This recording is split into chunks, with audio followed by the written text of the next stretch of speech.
चलिए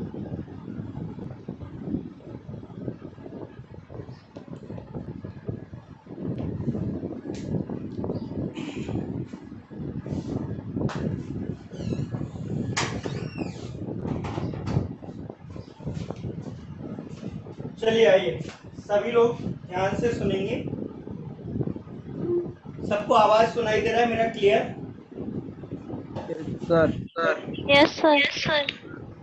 सभी लोग आप ध्यान से सुनेंगे क्योंकि आज का टॉपिक बहुत इम्पोर्टेंट टॉपिक है। और ये मान लीजिए, मैं उम्मीद करता हूँ कि आपको 2031 का जब एग्ज़ाम हो 2021 का, तो इसमें से एक प्रश्न जरूर रखा हुआ मिलेगा एग्ज़ाम में। तो चलिए, सबसे पहले मैं इस टॉपिक का नाम आपको बता देता हूँ।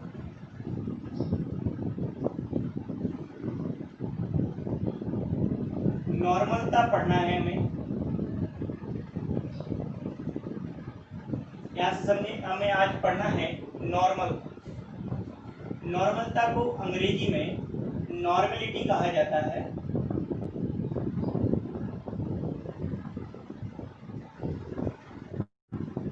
ये सांद्रता को ही व्यक्त करने की एक इकाई है। सांद्रता के बारे में ही हम इससे जानते हैं। तो सांद्रता को व्यक्त करने की इकाई है नॉर्मलता। बहुत इंपॉर्टेंट टॉपिक है, इसलिए हमें बहुत ध्यान से पढ़ना है। सबसे पहले फिर से वही शुरुआत, आप लोगों को दोबारा से एक इंफॉर्मेशन इंट्रोडक्शन बेस्ड, जिससे आप जान पाएं कि हम पढ़ क्या रहे हैं और पढ़ना क्या चाहते हैं। चलिए, सबसे पहले एक बीकर मैंने लिया हुआ है, उसमें मैंने शुद्ध जल भर रखा है। और शुद्ध जल लेने के बाद उसमें कोई नमक या शक्कर जैसा पदार्थ, जैसे शुद्ध नमक, जिसको हम हिंदी में लवण कहते हैं, आप नमक भी लिख सकते हो। शुद्ध नमक मैंने लिया हुआ है। सभी स्पेशली ध्यान देंगे कि इन दोनों को लेते समय एक पदार्थ को मैंने अधिक मात्रा में लिया था, शुद्ध जल को। ऑब्वियसली शुद्ध जल अधिक मात्रा में लिया गया होगा तुलनात्मक रूप से, और इसको मैंने कम मात्रा में लिया है। जो मैंने अधिक मात्रा में लिया है, आप सबको ये पता है कि उसे हम विलायक कहते हैं। और ये बात ये जान लेनी जरूरी है कि विलायक होता क्या है। तो हमेशा विलयन बनाते समय जब दो शुद्ध घटकों को मिलाया जाता है, जिनमें से जो घटक ज्यादा होता है, अधिक मात्रा में लिया जाता है, उसे विलायक कहा जाता है। दूसरा घटक जिसे कम मात्रा में लिया जाता है, उसे विलेय कहा जाता है। एक बात और जाननी है कि विलेय और विलेय को जब मैं विलायक में मिला दूं, विलेय को विलायक में मिलाने से परिणाम ये प्राप्त होता है कि विलयन बन जाता है। आज विलयन का आयतन, मैंने कहा सांद्रता पढ़ने के लिए आपको विलयन का आयतन फिक्स कर देना है बेटा। कितना? 1 लीटर। ये याद रखना है कि विलयन का आयतन आज हमने फिक्स कर दिया है। और एक बात, ये जो दो पदार्थ विलयन बनाने के लिए लिए गए हैं, इन दोनों पदार्थों को घटक पदार्थ कहा जाता है।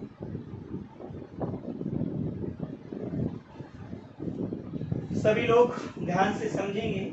मैंने कहा है कि विलयन बनाने के लिए मेरे को दो शुद्ध घटकों की आवश्यकता है, और इन घटकों से मैं जो अधिक मात्रा में लिया गया है विलायक है, और जो कम मात्रा में लिया गया है विलेय है। और विलेय को विलायक में मिलाने से विलयन बन जाता है। और विलयन का आयतन आज निश्चित करके 1 लीटर रखना है। एक बात और, सबके मैंने सबके परमाणु भार लिख दिए थे, मैं फिर से लिख रहा हूँ। आप सब लोग भी अपनी एक नोटबुक पर अलग से इनको मेंशन करके रखा करो। इसके बाद कार्बन, कुछ जरूरत है बस इनको, जो सबसे ज्यादा जिनकी जरूरत होती है मैं वो लिखा हूँ। तो नाइट्रोजन 14, ऑक्सीजन 16, इसके बाद आप सोडियम ले लीजिए 23, ठीक है। इसके बाद सल्फर ले लीजिए 32, ठीक है। क्लोरीन ले लीजिए 35.5, पोटेशियम लेना है 39, ठीक है। इसके अलावा जो भी जरूरत पड़ेगी हम उसको ऐड कर लेंगे, वैसे ये काफ़ी है, ठीक है। तो सबसे पहले हमें नॉर्मलता पढ़नी है। याद रखो मैंने क्या कहा था, सांद्रता क्या है कि विलेय की वो मात्रा जो प्रति लीटर में घोल दी गई है, विलेय की जो मात्रा जो कि प्रति लीटर में घोल दी गई है। नॉर्मलता वर्ड कहाँ से, नॉर्मलिटी से लिया गया है। और यहाँ पर जो एक चीज की जरूरत पड़ती है उसको कहते हैं तुल्यांकी भार। जो विशेष चीज की नॉर्मलता पढ़ते समय हमको जरूरत पड़ती है उसे हम कहते हैं तुल्यांकी भार। दोबारा से सुनेंगे, नॉर्मलता पढ़ते समय जिस चीज की हमें जरूरत पड़ती है उसे कहते हैं तुल्यांकी भार। तो कुछ तुल्यांकी भार हैं जो मैं निकालूंगा यहाँ और आप लोगों को बताऊंगा कि तुल्यांकी भार होते क्या हैं। बिना तुल्यांकी भार जाने हम नॉर्मलता नहीं जान सकते, इसलिए तुल्यांकी भार जानना जरूरी है। तो सबसे पहले तुल्यांकी भार को जानने के लिए, चूंकि आप समझ ही रहे हैं कि कोचिंग में इससे कम से कम 4 गुना अधिक बोर्ड लगा हुआ था और हमें एक छोटे से बोर्ड पर क्लास लेनी पड़ रही है, तो मैं यहाँ एक बॉक्स बना रहा हूँ, आप उसे नोट करते जाएं तो आपके लिए ज़्यादा बेहतर रहेगा, ठीक है ना। तो सबसे पहले एक काम करने वाले हैं, तुल्यांकी भार जानने के लिए एक नोट बनाने वाला हूँ। देखिए मैंने अभी पढ़ाना नॉर्मलता शुरू नहीं किया है, मैं उसके कंटेंट तैयार कर रहा हूँ कि हमें उसके लिए जरूरत किस चीज की पड़ेगी। अंग्रेजी में इक्विवेलेंट वेट कहा जाता है या इक्विवेलेंट मास भी कह सकते हो आप, मास वेट एक ही बात है। तुल्यांकी भार को अंग्रेजी में इक्विवेलेंट वेट कहा जाता है। सभी लोग ध्यान देंगे, तुल्यांकी भार निकालने का जो सामान्य सा तरीका होता है, तुल्यांकी, ये अपनी नोटबुक में सब नोट कर लेंगे। तुल्यांकी भार निकालने का जो सामान्य सा तरीका है वो ये कि किसी पदार्थ के अणुभार को यहाँ पदार्थ का अणुभार लिख सकते हो आप, लेकिन मैंने अभी कुछ भी नहीं लिखा है, तो जैसे मैं यहाँ लिख देता हूँ। अब देखो छोटा बोर्ड काफी छोटा हो जाएगा तो मैं यही लिख देता हूँ। यहाँ समझ लीजिए मैंने लिखा है पदार्थ का तुल्यांकी भार, तो ये यहाँ लिख रहा हूँ पदार्थ का अणुभार। प्यारे दोस्तों ये बात ध्यान देखो कि यहाँ पर पदार्थ का अणुभार को संयोजकता से भाग दे देना है। संयोजकता को अंग्रेजी में बैलेंसी कहा जाता है, तो बैलेंसी से पदार्थ के अणुभार को भाग दे देना है तो हमें पता चल जाएगा। एक सिंपल मोड तो ये है, लेकिन ये वास्तविकता में इससे आप निकाल नहीं पाएंगे, तो पर्टिकुलर मैं सबके चार्ट लेकर यहाँ तुल्यांकी भार को बताऊंगा। तो सबसे पहले मैं किसका तुल्यांकी भार ले रहा हूँ, देखो 3 तरह के पदार्थ होते हैं। पदार्थ में आप लोग जानते हैं अम्ल, क्षार और लवण, हम ये 3 ही ज्यादा पढ़ते हैं। अम्ल को अंग्रेजी में एसिड, क्षार को बेस और लवण को, दोबारा सुने, अंग्रेजी में अम्ल को एसिड और क्षार को बेस और लवण को सॉल्ट कहते हैं, सॉल्ट यानी नमक। चलिए ये 3 तरह के पदार्थ होते हैं। सभी लोग विशेषता ध्यान देंगे, आज क्लास बहुत इंपॉर्टेंट है, क्योंकि हर क्लास इंपॉर्टेंट होती है लेकिन आज विशेष इंपॉर्टेंट है, ये बात जान लीजिए। तो सबसे पहले हम लोग तुल्यांकी भार जानेंगे किसका, अम्ल का। तो बेटा जगह कम होने की वजह से मैं यही लिख रहा हूँ कि मैं यहाँ कुछ और कंटेंट लिखने हैं, तो इस चीज को आप क्या करोगे, इसके आगे लिख लोगे अम्ल का तुल्यांकी भार। तो मैं सबसे पहले क्या जानना चाह रहा हूँ, अम्ल का तुल्यांकी भार। तो अम्ल का तुल्यांकी भार मुझे निकालने के लिए क्या चाहिए, अम्ल का अणुभार चाहिए, अम्ल का अणुभार। और अम्ल होता क्या है, देखो आप सब लोग मेरे साथ जरूर हैं लेकिन फिर भी थोड़ा सा एक कंफ्यूजन तो रहता है, आप उसको दूर करने का प्रयास करता हूं, मैं ही खुद बताता हूं। हो सके तो सभी लोग ईयरफोन लगाकर मोबाइल से आप मुझे सुना करें, और पर्टिकुलर केवल वही ध्यान देना करें, तो ही आपको बेहतर तरीके से आएगा। मैंने लिख दिया अम्ल का अणुभार। तो सबसे पहले प्रश्न ये उठता है कि अम्ल होता क्या है, कि उसकी संयोजकता कैसे फाइंड करें, हम कैसे निकालें अम्ल की संयोजकता को, ये बहुत जरूरी है। तो अम्ल की संयोजकता निकालने के लिए हमें करना क्या है, वो बात सुनिए। इसके लिए हमें ये पता होना जरूरी है कि अम्ल होता क्या है। अगर एक सिंपल सी साधारण सी परिभाषा से हम अम्ल जाने, तो मैंने आपको कहा था कि कोई भी पदार्थ जिसे पानी में घोलने पर, या यूं कहें कि हाइड्रोजन युक्त वह पदार्थ जिसे पानी में घोलने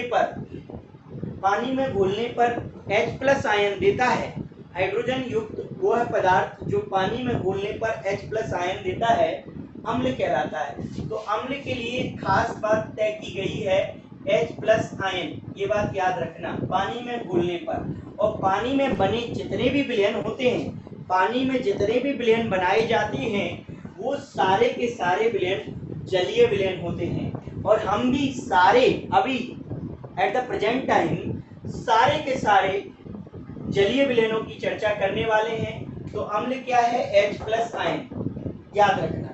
अब कोई अम्ल कितना H+ आयन देगा, ये उसके फॉर्मूले को देखकर हम उसका स्टोइकियोमेट्रिक कोफिशिएंट या कहें रस समीकरण मितीय गुणांक, यानी उसमें उपस्थित H+ आयन की संख्या जान सकते हैं। अभी मैं बताने वाला हूं, आप थोड़ा संयम रखें। पूरा टॉपिक जब तक क्लियर नहीं होगा, मैं आपके साथ से हटूंगा नहीं, ध्यान से देखते जाएं, बहुत इंपॉर्टेंट टॉपिक है। फिर से एक बार कह रहा हूं, अम्ल का अणुभार। तो नीचे क्या लिखना है, यहाँ लिखना है प्रतिस्थापित होने वाले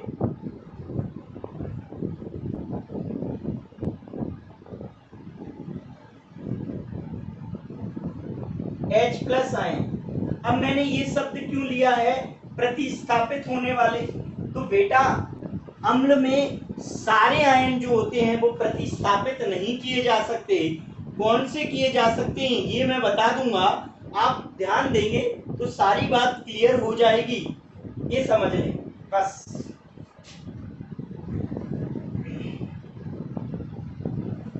तो सभी लोग मेरे साथ ध्यान से और समझेंगे कि क्या स्थिति है।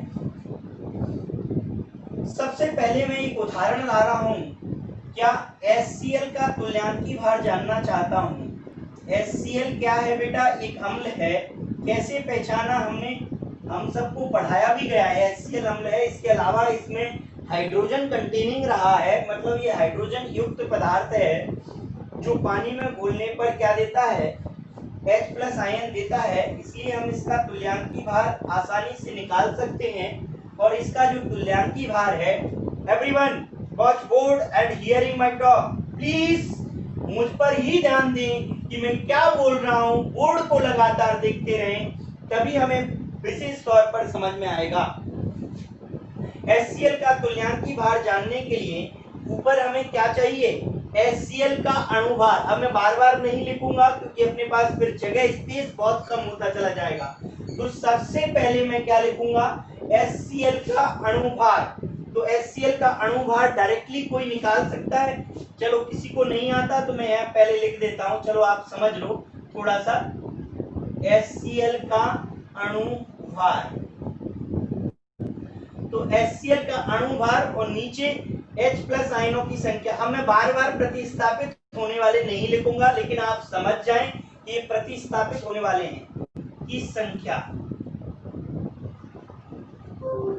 H+ आयन, सॉरी ये जगह काफी दूर जा रहा है, तो H+ आयनों की संख्या।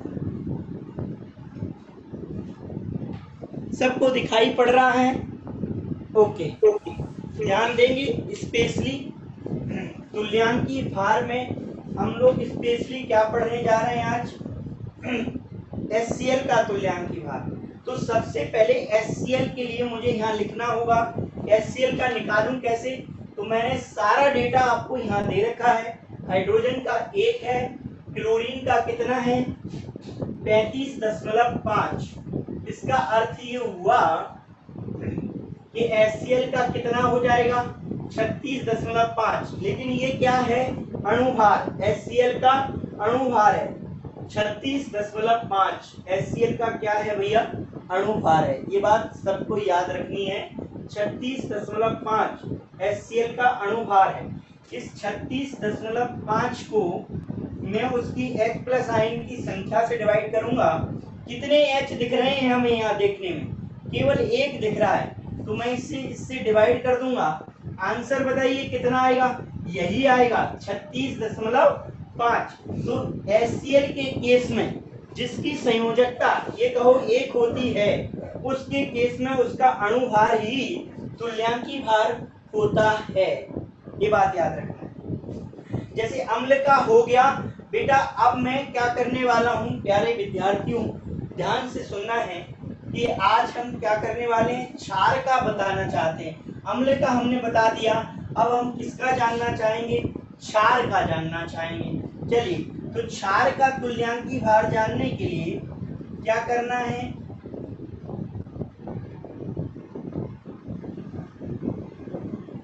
क्षार का तुल्यांकी भार, इसके लिए हमको क्या करना है, ऊपर लेना है क्षार का अणुभार, क्षार का अणुभार, और नीचे लिखनी है प्रतिस्थापित होने वाले OH आयनों की संख्या। मैं शॉर्ट में लिख दूंगा OH आयनों की संख्या। अच्छा, क्षार को पहचानते कैसे, मैंने कई बार आपसे कहा है, जब भी आप क्षार पढ़ रहे हैं तो आपके दिमाग में ये रहना चाहिए OH नेगेटिव आयन।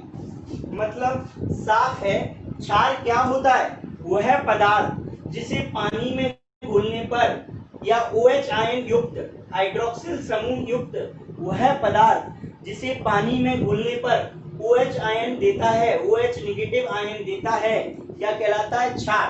तो क्षार के लिए हम विशेष तौर पर क्या समझ गए बेटा, क्षार के लिए हम विशेष तौर पर समझ गए OH नेगेटिव आयन। ठीक है, तो उदाहरण एक मैं ले लेता हूं, NaOH का तुल्यांकी भार, तुल्यांकी भार। अभी तक ऐसे केस सामने आ रहे हैं, ध्यान से समझना है सबको। तो क्षार का अणुभार, OH आयनों की संख्या, तो क्षार का अणुभार NaOH का अणुभार लेना है मुझे। किसका अणुभार लेना है, NaOH का। तो NaOH का मैं निकालना चाहता हूं, तो मुझे NaOH लिख लेना है। NaOH में कितना दिया है, 23 दिया है Na का, 16 दिया है ऑक्सीजन का, और हाइड्रोजन का हमें पता है 1। तो 17 और 3 20 और 20 40, तो कितना हो रहा है, 40 हो रहा है। तो हमको पता चल गया है कि कितना हो रहा है, 40 हो रहा है, राइट।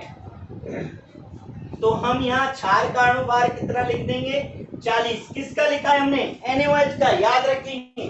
अच्छा, OH आयन कितने दिख रहे हैं, फॉर्मूले को देख के बता सकते हैं कि हमें केवल एक OH आयन दिख रहा है, तो यहाँ पर यही इसका क्या हो जाएगा, यही इसका क्या हो जाएगा बेटा, यहाँ पर यही हो जाएगा इसका तुल्यांकी भार। अब एक चीज बचती है, कौन, लवण। तो लवण का तुल्यांकी भार और मुझे बताना है। मैं यहाँ इधर आ रहा हूँ, ध्यान से समझने। तो अगला वाला हमें क्या जानना है, लवण का तुल्यांकी भार। तो लवण का तुल्यांकी भार जानने के लिए क्या करना है, सबसे पहले ऊपर लिखना है लवण का अणुभार। लवण का, देखो जगह हमारे पास, फिर हम नॉर्मलता को यहाँ साथ में नहीं ला पाएंगे, तो मैं थोड़ा सा और नीचे ले जा रहा हूँ। यहाँ पर लिख रहा हूँ लवण का तुल्यांकी भार, लवण का तुल्यांकी भार। तो लवण का तुल्यांकी भार मैं ले रहा हूँ। इसके लिए मुझे करना क्या है, विशेष तौर पर ध्यान देना है, ऊपर लेना है लवण का अणुभार, लवण का अणुभार अपॉन लवण का, क्या लिखना है, लवण का अणुभार। लवण क्या होता है, जैसे आपको ये पता चल गया कि अम्ल क्या है, आपको पता चल गया क्षार क्या है, उसी तरह अब आपको पता होना चाहिए कि लवण क्या है। तो लवण की बात जानने के लिए please watching board and hearing my talk, please मेरी बात को ध्यान से सुनते रहिए और बोर्ड को ध्यान से देखते रहिए। ध्यान से देखिए, लवण क्या है, लवण क्या है? तो लवण की परिभाषा इतनी सी समझ लो, धन और ऋण आयन से मिलकर बना पदार्थ लवण कहता है। तो इसमें एक आयन पर कितना चार्ज है?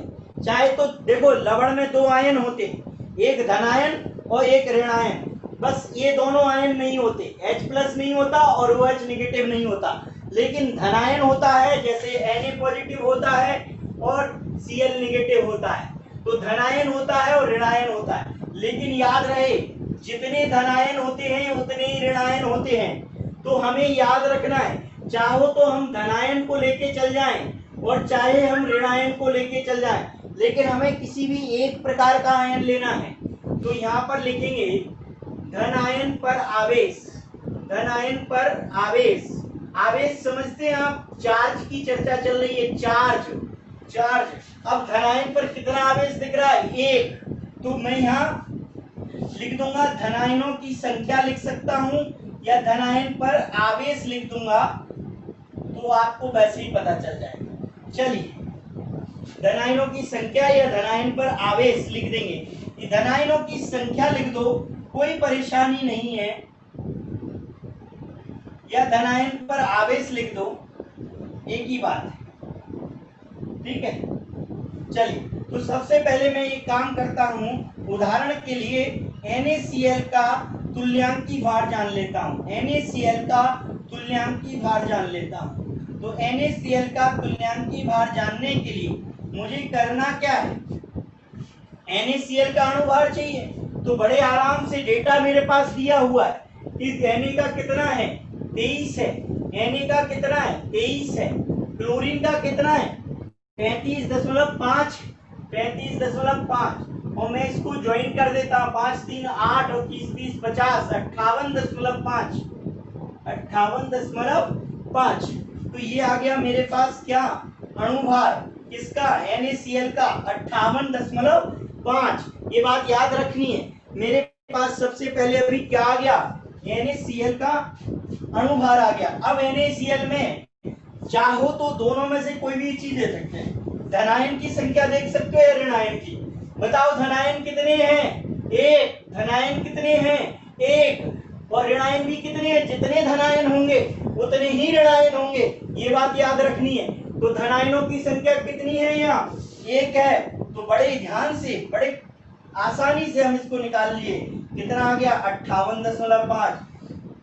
लेकिन आपके दिमाग में ये प्रश्न जरूर उठेगा, या नहीं उठ रहा है तो उठा लीजिए, क्या कि सर आपने तीनों के तीनों जो बताए हैं उन सब में संयोजकता एक निकल कर आई है, यानी जो उसका अणुभार है वही उसका तुल्यांकी भार आया है। लेकिन अगर कोई बदल दिया जाए तो हम कैसे पता करेंगे? तो चलिए मैं आपको एक बदला हुआ अम्ल दिखाता हूं। जैसे मान लीजिए हमको H2SO4 के लिए कहा गया है कि H2SO4 का तुल्यांकी भार बताइए। तो H2SO4 का तुल्यांकी भार, तो H2SO4 का तुल्यांकी भार जानने के लिए मैं क्या करूंगा?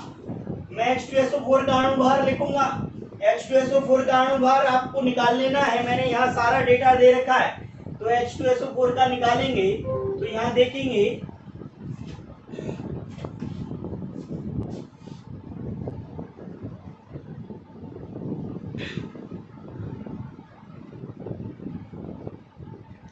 क्यों भैया, कौन एक ड्रॉप हो गया है?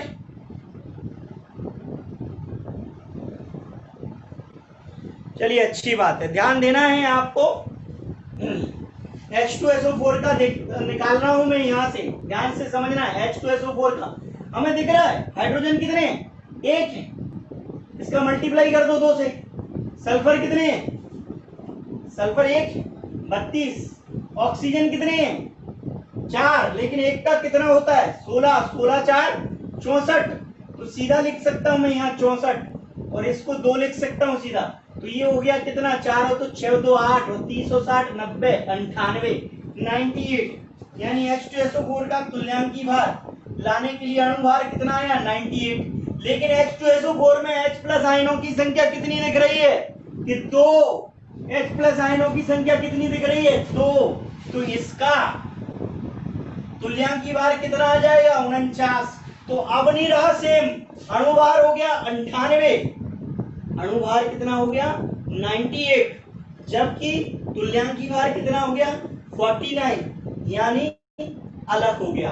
तो इसी तरह से केसेस आएंगे सामने। चलो शुरुआत करते हैं आज का टॉपिक, नॉर्मलता पढ़ते हैं। नॉर्मलता जानने के लिए हमें सारा कंटेंट हमारे पास है, अब ध्यान से समझना है नॉर्मलता में क्या कहना है। पूरी परिभाषा मैं आपके सामने लिख देता हूं तो सारी बात क्लियर हो जाएगी। देखो यहां से अगर आपको मोलरता की परिभाषा याद हो, लास्ट टाइम मैंने आपको मोलरता पढ़ाई थी, अगर उसकी परिभाषा याद है तो यहां से पूरा आ जाएगा। 1 लीटर, अच्छा 1 लीटर में कितने ml होते हैं 1000 ml।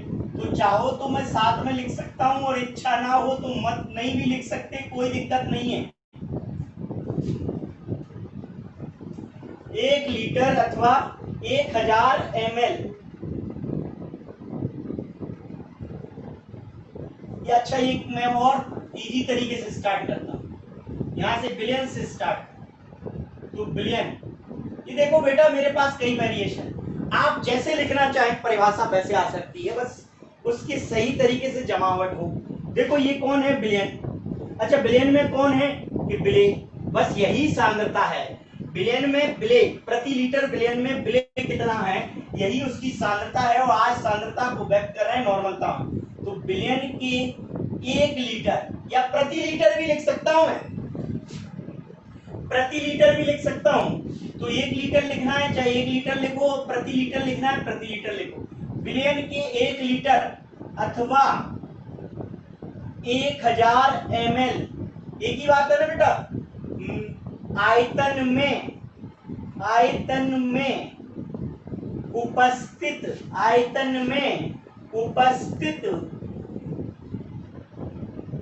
बिले, कौन उपस्थित है बेटा 1 लीटर आयतन में कौन उपस्थित है बिले।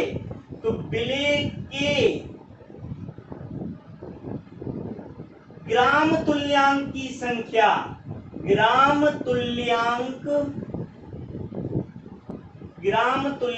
की संख्या क्या कहलाती है बेटा नॉर्मलता कहलाती है। याद रखना है बिलियन के 1 लीटर अथवा 1000 ml आयतन में उपस्थित बिले के ग्राम तुल्यांक। देखो कोई वर्ड जो परेशान कर रहा है वो कौन है ग्राम तुल्यांक। तो इसी को तो समझते आए हम, ये तुल्यांक की बात है या फिर कहो ग्राम तुल्यांक की बात है, एक ही बात। तुल्यांक अकेला भी लिख सकते, तो तुल्यांक की तो समझना है। वन ऑफ द मोस्टली किस पर ध्यान देना है, तुल्यांक शब्द पर ध्यान देना है, बस ये याद रखना है। हमें किस पर ध्यान देना है, तुल्यांक शब्द पर ध्यान देना है सबको।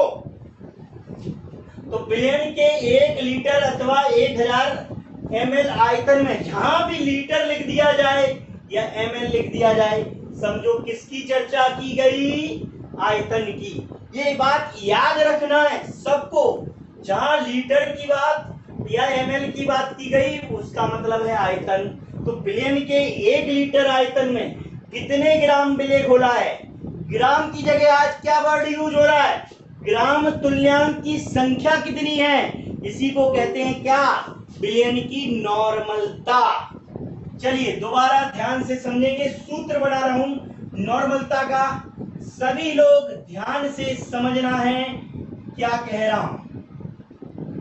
नॉर्मलता को कैपिटल N से दर्शाते हैं बेटा, तो यहां सूत्र बना रहा हूं, ध्यान से सभी लोग समझेंगे। सूत्र बनाने का तरीका कितना आसान है कि बिले के ग्राम तुल्यांक, ध्यान दो बिले के ग्राम तुल्यांक कहां मौजूद है बिलियन के आयतन में, कितने प्रति लीटर आयतन में, बिलियन के प्रति लीटर आयतन में। यही सूत्र है, कहीं सूत्र देखने नहीं जाना, यही सूत्र लिखा है कि क्या बिले के ग्राम तुल्यांक, बिले के ग्राम तुल्यांक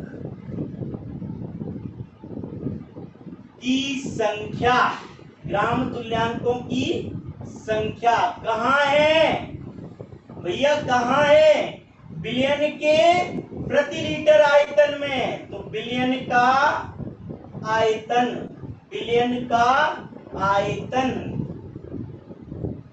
ये किसमें, लीटर में, बिलियन का आयतन किसमें, लीटर में, याद रखेंगे। ये हो गया हमारा सूत्र, आसान हो गया सूत्र।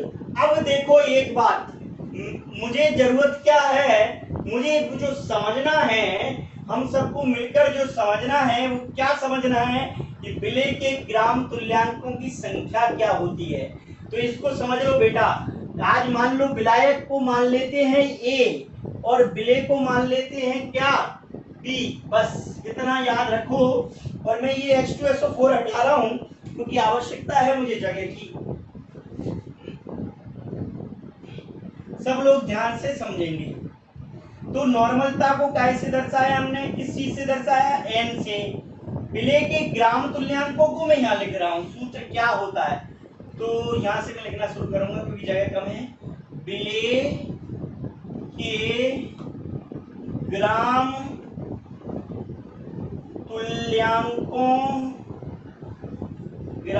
तुल्यांकों की संख्या, इसका सूत्र क्या है, ये सूत्र जानो। ये एक अनुपात है बेटा, क्या है, अनुपात, रेशियो, किसका, विलेय का तुल्यांकी भार, विलेय का तुल्यांकी भार।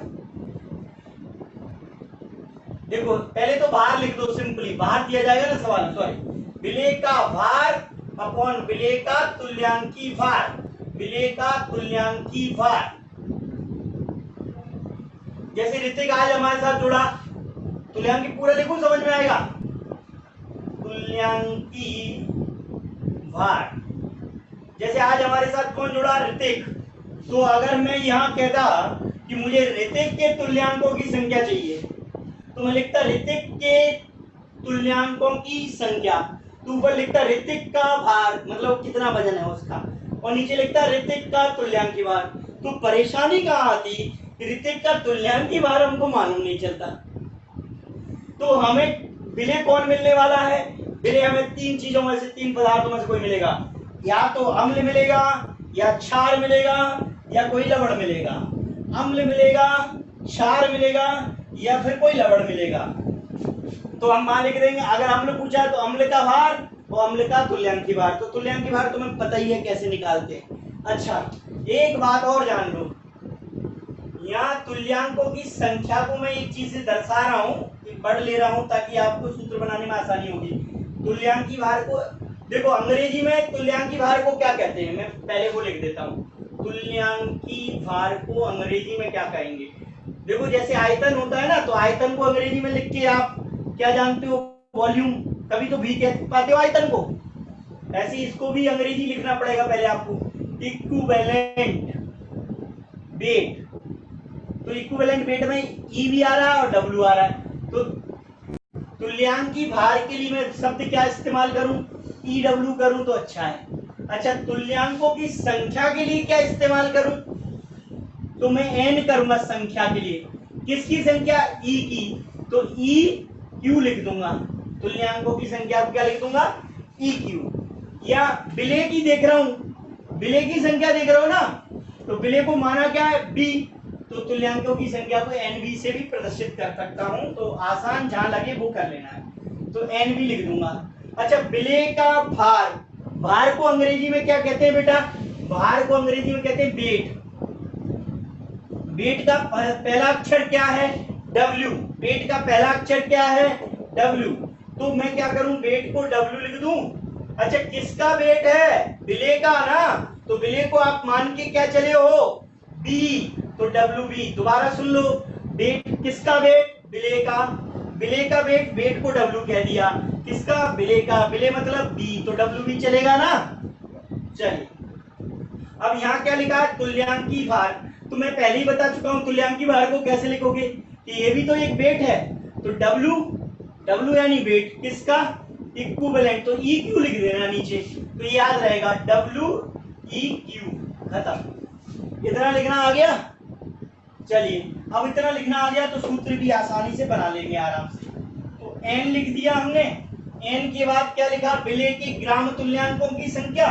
ग्राम तुल्यांकों की संख्या को कैसे प्रदर्शित किया है, एनबी से, तो एनबी लिख दिया ऊपर। समझ गए आप लोग। एनबी के नीचे क्या लिखूं बेटा, विलयन का आयतन। आयतन को कैसे दर्शाते हैं, बी से, तो कोई दिक्कत नहीं, मैंने बी, लेकिन याद रहे बी काय में है, लीटर में, तो यहाँ याद रखना है कि लीटर में ही लेना है। अगर एमएल में लेते हो तो इट इज डिवाइडेड बाय 1000। मतलब साफ है कि आयतन अगर एमएल में दिया है तो उसे लीटर में बदलने के लिए क्या करना पड़ता है, 1000 से डिवाइड करना पड़ता है। तो इस 1000 का गुणा कहाँ हो जाएगा, एनबी में, तो सीधा इधर इसको यहाँ लिख सकते हो। किस केस में लिखना है, जब एमएल में दिया हो तब, और लीटर में हो तो कुछ करना ही नहीं है। बढ़िया है। चलिए अब मैं ये मिटा रहा हूं, ये नोट कर लिया होगा आपने, अगर नहीं किया तो स्क्रीनशॉट ले लो, क्योंकि जरूरत है मुझे। ये वाला मिटा रहा हूं, एक बंदा ले लो, वो भेज देगा सबको। चल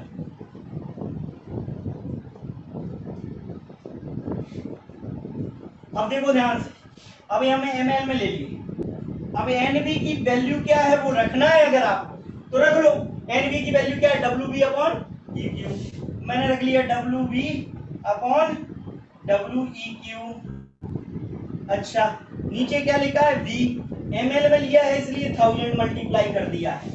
अब नीचे कुछ नहीं है तो क्रॉस मल्टीप्लाई कर दो, डब्ल्यू बी का 1 में करोगे तो क्या आ गया, डब्ल्यू बी, ठीक है, और डब्ल्यू ई क्यू का वी में करोगे तो आ जाएगा W E Q into V, और ये 1000 यही रहने दो, क्या दिक्कत है, इसका मल्टीप्लाई तो यही रहेगा। तो ये सूत्र बन गया किसका, नॉर्मलता का सूत्र बन गया। अभी ध्यान देना है, किसका सूत्र बन गया, ये नॉर्मलता का सूत्र बन गया हमारा। अब क्या करना है, ध्यान से समझना है। अब मैं इसका एक उदाहरण समझने वाला हूं, तो उदाहरण जानने के लिए फिर से मैंने इसको, अभी क्या है, इसको हटा देना है आपको, इसको नोट कर लेना है, मैं हटा देता हूं तभी तो यहां उदाहरण लिख पाऊंगा। तो ध्यान से समझना है, मैं ये हटा रहा हूं यहां से।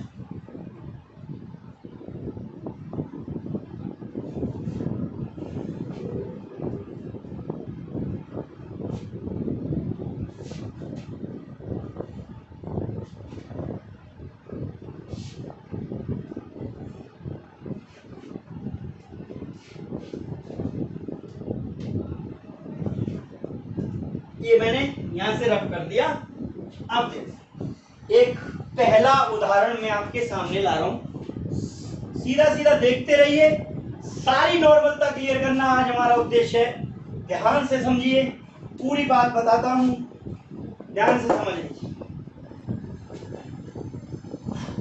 सबसे पहले हमसे कहा गया, सबसे पहले एक क्वेश्चन एग्जांपल दिया गया, 2 ग्राम NaOH। अब NaOH कौन है, क्षार है ना, समझ गए, वो OH आ गया, वो जल में घोलकर, यानी NaOH को कहां घोला, पानी में घोला। शुद्ध नमक की जगह NaOH लो ना यार, NaOH कहां घोला, पानी में घोला, जल में घोलकर क्या किया, 250 ml विलयन बनाया, 250 ml विलयन बनाया, और क्या कह दिया, विलयन की नॉर्मलता ज्ञात करो, विलयन की नॉर्मलता ज्ञात करो।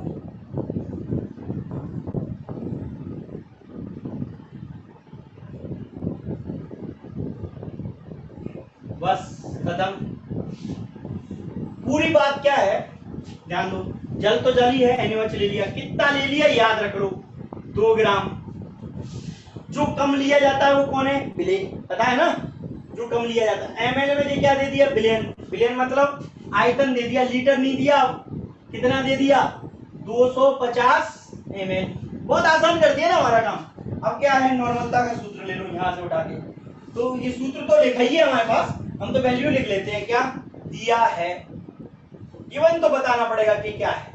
तो हमें दिया NaOH का भार, NaOH का भार, भार का मतलब क्या है, WB। देखो NaOH को क्या माना है आपने, B, और भार मतलब डब्ल्यू कितना दे दिया 2 ग्राम, खत्म। समझ गए? अच्छा क्या दे दिया और विलयन का आयतन, एनओएच का क्या चाहिए तुम्हें, तुल्यांकी भार, एनओएच का तुल्यांकी भार वो तुम्हें निकालना आता है क्या, एनओएच का अणुभार, एनओएच का अणुभार अपॉन OH आयनों की संख्या, OH आयन इस तरीके से निकाल लेंगे। तो तुम्हें आता ही है ये निकालना, 23 इसका, 16 इसका, 1 इसका, तो कितना हो गया 40। OH की आयनों की संख्या कितनी है 1, तो वो तो नहीं आएगा, खत्म। तो कितना आ गया 40, खत्म। इतनी बात याद रख लो, 40 आ गया। अब इसके बाद क्या चाहिए आपको वो देख लो। इसके बाद विलयन का आयतन दिया है हमें, विलयन का आयतन, विलयन का आयतन दिया है, विलयन का आयतन दिया है, ध्यान से समझना है कितना दिया है विलयन का आयतन 250 ml। आयतन को क्या कहते हो V, तो V कितना दिया है, और तुल्यांकी भार को कहा है अपने WQ, तो 250 ml। खत्म हो गया कहानी। अब सारी वैल्यू यहाँ पुट कर देना है, कुछ भी नहीं, आंसर आ गया, बहुत आसान। WB की वैल्यू दी है 2 ग्राम, इसकी दी है 1000, ठीक है। WQ कितना दिया है 40, आपने निकाल ही लिया। अच्छा वॉल्यूम कितना दिया है 250, अरे हो गया। अब क्या बचा हमारे पास, ये 0 से 0 काट दो यहीं, और चाहो तो और काट दो यहीं, लो और काटना है 2 से काट दो, 2 1 2 2 4, ठीक है। और काटना है और काट लो, 2 5 10, और कट जाएगा, 5 को काट लो, 5 1 5 5 5 25, कितना आ गया 1/5। बहुत आसान हो गया ना, 1/5 आ गया। 1/5 को आप काटना चाहते हो तो 1 को तो जाएगा नहीं, तो पॉइंट लगा लो, तो कितना हो गया 10, तो 5 2 जा 10, कट गया ना बस। अच्छा 0.2 आ गया, पीछे लगाओ नॉन एन, एन का मतलब क्या है नॉर्मल, नॉर्मल, नॉर्मल मतलब नॉर्मलता, तो इतनी आ गई नॉर्मलता। अगर इकाई में लिखना चाहते हो कि साहब मुझे इसकी इकाई लिखनी है, वैसे इतना छोड़ सकते हो कोई दिक्कत नहीं, इकाई लिखना है तो क्या है, ग्राम तुल्यांक कहाँ मौजूद है, ग्राम तुल्यांक प्रति लीटर में, तो इकाई आ गई ग्राम तुल्यांक प्रति लीटर, तुल्यांक प्रति लीटर भी कह सकते हो, कोई दिक्कत नहीं है। तो इकाई क्या आ गई ग्राम तुल्यांक प्रति लीटर, तो ऐसे भी लिख सकते हो 2 ग्राम तुल्यांक, ग्राम हिंदी में लिख देता हूं, ग्राम तुल्यांक प्रति लीटर।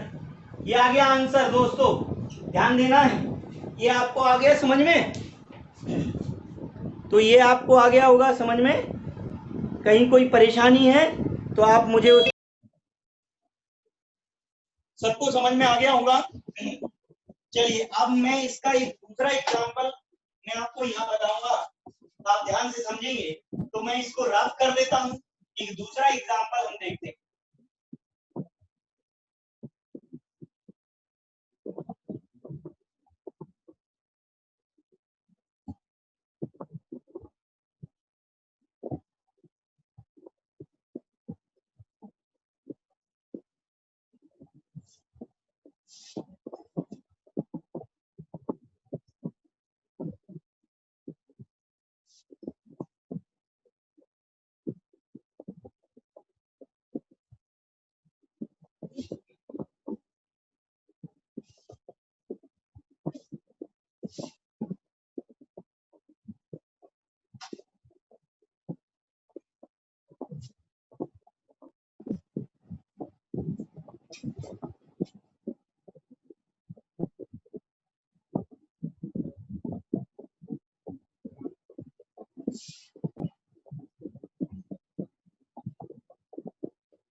दोबारा से एक क्वेश्चन और। अभी मैंने क्षार का बता दिया, अम्ल का बता रहा हूँ, ध्यान से सुनेंगे। क्वेश्चन सामने 49 ग्राम H2SO4 यानी सल्फ्यूरिक अम्ल को जल में घोलकर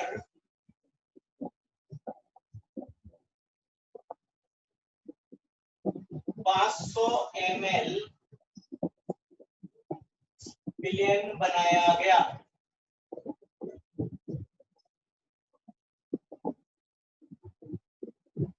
विलयन की नॉर्मलता क्या है? ठीक है, ये उदाहरण हमारे पास।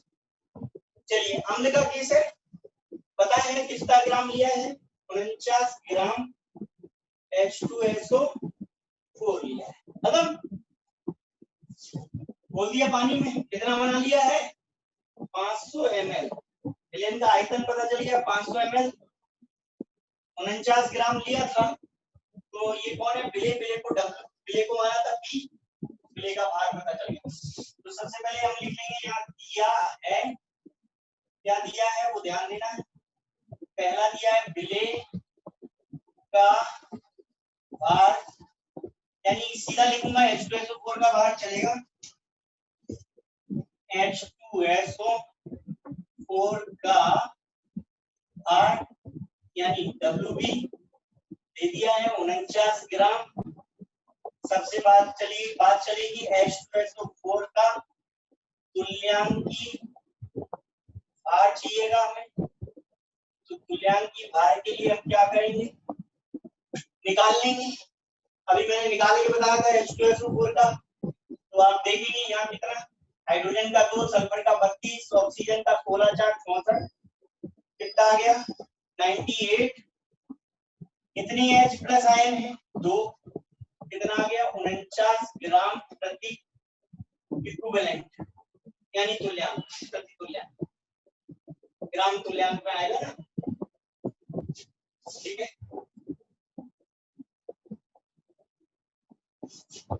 तो यहां से देखेंगे नेक्स्ट क्या है। विलयन का आयतन हमको दे दिया गया है। विलयन का आयतन, आयतन का मतलब क्या है? वॉल्यूम।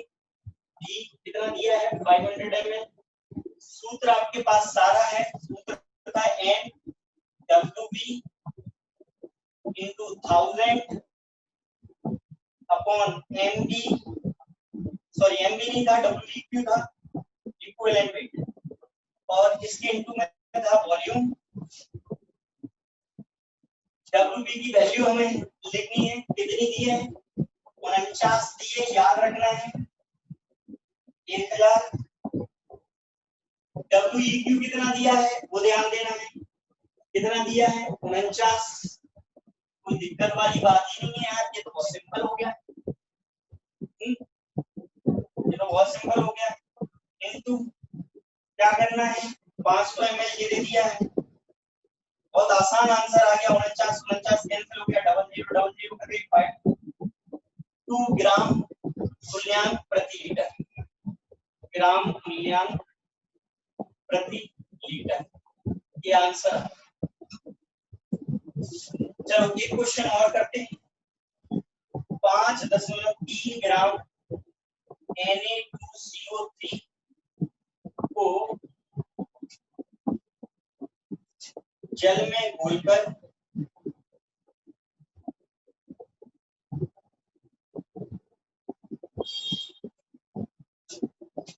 कितना बनाना चाहते हो? 100 ml। 100 ml विलयन बनाया गया। विलयन की नॉर्मलता क्या? Na2CO3 कौन आ गया? लवण में आ गया, कोई दिक्कत वाली बात ही नहीं। सबसे पहले तो यहाँ देख लो कौन दिया है हमें? Na2CO3 दिया है। कितना दिया है? 5.3 ग्राम Na2CO3। तो ये हो गया आपका कौन? WB, यानी विलय कम मात्रा में दिया, कम मात्रा में दिया उसे विलय। अच्छा कितने ml बनाया है? 100 ml। तो आयतन पता चलेगा। तो Na2CO3 का भार, भार यानी WB कितना दे दिया है आपके पास? 5.3 ग्राम। कितना आ गया। चलिए अब Na2CO3 का तुल्यांक की भार की जरूरत पड़ेगी। तुल्यांक की भार, तो इसके लिए आपको क्या चाहिए, अणुभार चाहिए Na2CO3 का, तो निकाल लो। निकालने में क्या दिक्कत है, आराम से निकल आएगा। Na का कितना है बेटा 23, कितने Na है 2, कार्बन का कितना है, ये दिया है, कार्बन का क्या 12, कार्बन का होता है 12, ठीक है 12, ऑक्सीजन का 16, 16 कितने 3, और देख लो 46, 12, 48, और देख लो 50, 10, 60 और 40, 100, 106, कितना 106, समझ गए। तो 106। अब ये बताओ यहाँ पर धनायन कितने दिख रहे हैं, तो Na पर कितना पॉजिटिव होता है, एक, कितने Na 2 ना, 2 लिख देंगे, काट दो, कितना आ गया 53 ग्राम प्रति तुल्यांक, ये आ गया, समझ में आ गया, खत्म। अब रहा विलयन का आयतन, विलयन का आयतन, विलयन का आयतन रहा है तो लिख लेते हैं उसको, कितना दिया है 100 ml दिया है। अब तो कुछ भी नहीं बचा, 100 ही तो करना है, खत्म हो गया काम। 100 देखते हैं, ये ले लिया हमने सोल्व करने के लिए, एन डब्ल्यू की वैल्यू देख लो, यहीं से लगा दो सीधा, कितना दिया है 5.3 गुणा 1000, नीचे डब्ल्यू कितना निकाल रहा है 53, ये कितना दिया है 100, अरे वाह ये तो बहुत आसान हो गया, पॉइंट हटा दो, ये 53 से 53,000 से 1000 हट गया, ये तो एक नॉर्मल सॉल्यूशन बन गया, एक नॉर्मल विलयन, या तो ऐसे लिख दो या इकाई में लिख दो, ग्राम 1 ग्राम तुल्यांक प्रति लीटर, ऐसे भी लिख सकते हो, एन भी लगा सकते हो पीछे, कैपिटल एन, इस तरह से 1n। अगर समझ आ रहा होगा भाई तो मैं इसकी बात कर लेता हूं कि इतना समझ में आपको,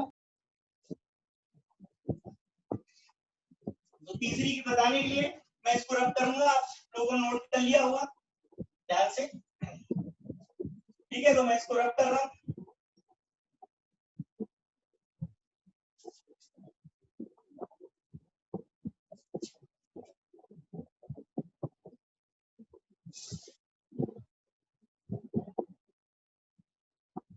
ये मैंने रब कर दिया। अब तीसरी बात कैसे है वो जानने के लिए आप समझ लो मेरी बात, ध्यान से समझो। मैंने कल आपको बताया था मोलरता बताते समय इस तरह का विलयन क्या है, देखो आज क्या है, थोड़ा बदलाव कर रहा हूं मैं एक 2 बीकर और ले रहा हूं, अलग से 2 बीकर ले रहा हूं, एक बीकर ये ले लिया और दूसरा बीकर ये ले लिया।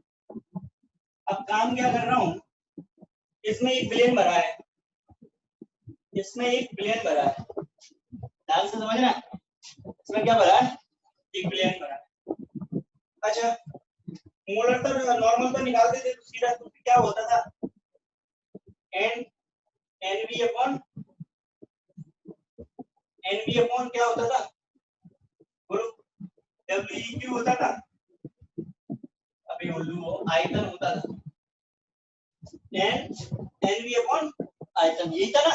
विलेय के ग्राम तुल्यांकों की संख्या कहाँ कहाँ, विलेय मतलब पी के ग्राम तुल्यांक की संख्या प्रति लीटर में, यही होता था। तो ये नॉर्मल सूत्र था। अगर मुझे एनवी चाहिए तो मैं क्या करूंगा, एन इंटू वी, तो 2 दिए हैं तो मैं इसको क्या मान लूं कि इसमें मोलों की संख्या तो जो भी है वो कौन है, एनवी है, लेकिन इसकी नॉर्मलता कितनी है N1, और इसका आयतन कितना है V1 मान लेता हूं। अब इसका ये ऐसे ही कर लो, इस केस में क्या है, इसका नॉर्मलता मान लो N2, आयतन मान लो V2, ये 2 केस मान लो N2 और समझ गया।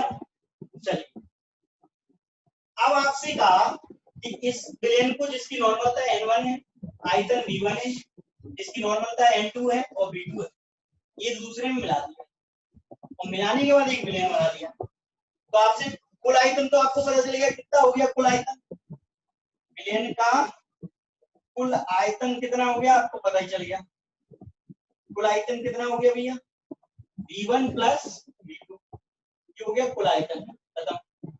लेकिन नॉर्मलता ज्ञात करने को कही, तो उस नॉर्मलता को मान ले N3, ये ज्ञात करने को हमसे कही, समझ गए आप। अच्छा, इसके मूल कॉमन ने मान लिया N1 मान लो N की जगह, और इसके को N2 मान लो। इतना समझ गए आप लोग, एक को मान लो N1 और एक को मान लो N2। तो नॉर्मलता का मैंने दो तरीके बताए थे, जिस तरीके से करना है उस तरीके से कर सकते हैं। तो मुझे क्या ज्ञात करनी है, N3 ज्ञात करनी है। अच्छा ध्यान दो, मैंने मिलाया कौन, N1 V1 वाले विलयन को, जिसकी नॉर्मलता N1 थी और आयतन कितना था V1, को मिला दिया जिसकी नॉर्मलता N2 है आयतन V2 में। तो इनको मिलाने से नई नॉर्मलता प्राप्त होगी, राइट, और आयतन क्या हो जाएगा, सम हो जाएगा। ये यस, तो इसमें मुझे क्या ज्ञात करना है, N3 ज्ञात करना है। तो मैं कैसे करूंगा, N1 V1 plus N2 V2 को डिवाइड कर दूंगा किससे बेटा, V1 प्लस V2 से। तो ये सूत्र आ गया मेरे पास। अच्छा, एक तरीका और है सूत्र लाने का, इसके मूल को क्या माना था N1, इसके को माना था N2, उस वाले को केस को, इतना समझ गए ना आप लोग। तो इस केस को मैंने ये मान लिया। अब मुझे रिजल्टिंग सॉल्यूशन की, रिजल्टिंग मतलब परिणाम वाले की, NR कह दूं या N3 ज्ञात करना। तो N3 क्या है,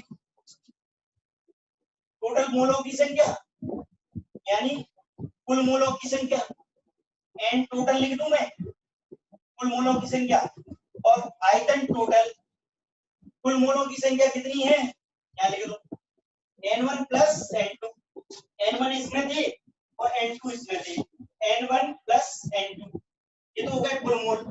और तीसरा कोई मिला दे तो प्लस करके लिख देता। V टोटल कितना है, तो V टोटल को लिखा लेने दो, V टोटल। चलिए अब N3 लिख लो, N3 लिख लिया, ध्यान से समझो, N1 की वैल्यू रख दो। N1 की वैल्यू क्या है, N1 इंटू N1 V1, और N2 की वैल्यू कितनी है, N2 V2। अच्छा, V टोटल कुल आयतन कितना है, यहाँ लिख दो V1 प्लस V2। तो दोनों तरीके से सूत्र आ गया आपका, चाहे तो आप इस मेथड से निकाल लो सूत्र को, चाहे आप इस मेथड से निकाल लो, इस सिंपल तरीके से निकाल दिया, ठीक है। अब मैं इस पे सवाल करूंगा, एक सवाल बताऊंगा आपको, ध्यान देना।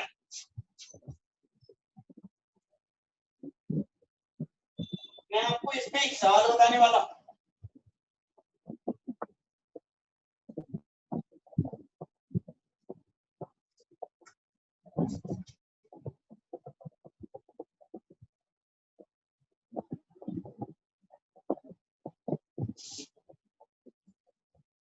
अब मैं यहाँ कहने वाला हूं, लेकिन ये किस तरह के मिश्रण के लिए, HCl का जलीय मिश्रण है तो HCl की जलीय मिश्रण में मिलाओगे, H2SO4 का जलीय मिश्रण है तो H2SO4 के जलीय मिश्रण में मिलाओगे।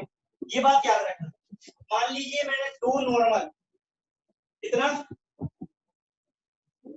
ये विलेन कितना लिया मैं बता रहा हूँ, मैंने लिया 200 ml, दो नॉर्मल विलेन, कौन सा वाला, ये वाला बेटा, ये वाला लिया, और ये लिया है 300 ml, तीन नॉर्मल विलेन।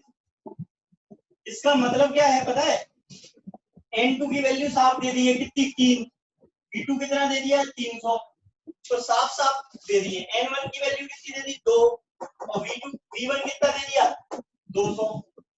अब इसमें उसने कहा कि ये दिया है, दोबारा से सुन लो, मैं कुछ एग्जांपल लिख रहा हूं। 200 ml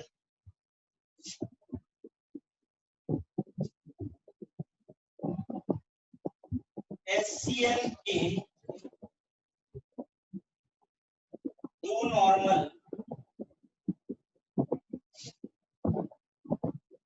एक मिनट ये लिख लो, 200 ml दो नॉर्मल HCl विलेन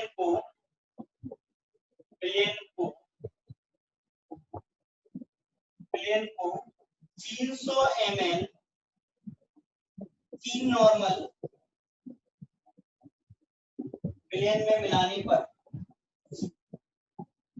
तीन नॉर्मल विलयन में मिलाने पर, ध्यान दो, तीन नॉर्मल HCl विलयन में मिलाने पर, विलयन में मिलाने पर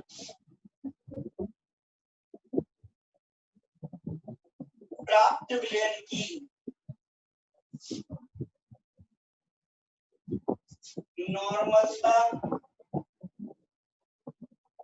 ज्ञात करो। कर लो भैया, कर लेते हैं, बहुत आसान है भाई। ये रहा प्राप्त परिणामी विलयन की नॉर्मलता कितनी है, N3। अच्छा मिला दिया आपने, अब देखो आपके पास वैल्यू पूरी है, ध्यान से समझना, वैल्यू पूरी है, नहीं तो आपको देखो आपने क्या मिलाया है, मैंने मिलाया N1V1 प्लस N2V2 को मिलाया है। तो N1 की वैल्यू उसने दी है मुझे कितनी, 2 नॉर्मल, V1 की वैल्यू है कितनी, 200 ml, ठीक है। N2 की वैल्यू कितनी दी है, 3 नॉर्मल, ठीक है। उसके बाद V2 कितना दे दिया, 300। सूत्र लगा दो आप, कौन सा परिणामी विलयन की निकालनी है, ये सूत्र लग गया, N1V1 प्लस N2V2, यहीं से लगा दो आप, ऐसे देख देख के लगा दो। तो N1 की वैल्यू कितनी दी है, 2 दे दी, N2 ये कितना दे दिया, 200, प्लस N2 की वैल्यू कितनी दे दी, 3, इनटू ये कितना दे दिया, 300 आयतन। तो कुल आयतन V1 plus V2 200 ml plus 300 ml, ठीक है भैया।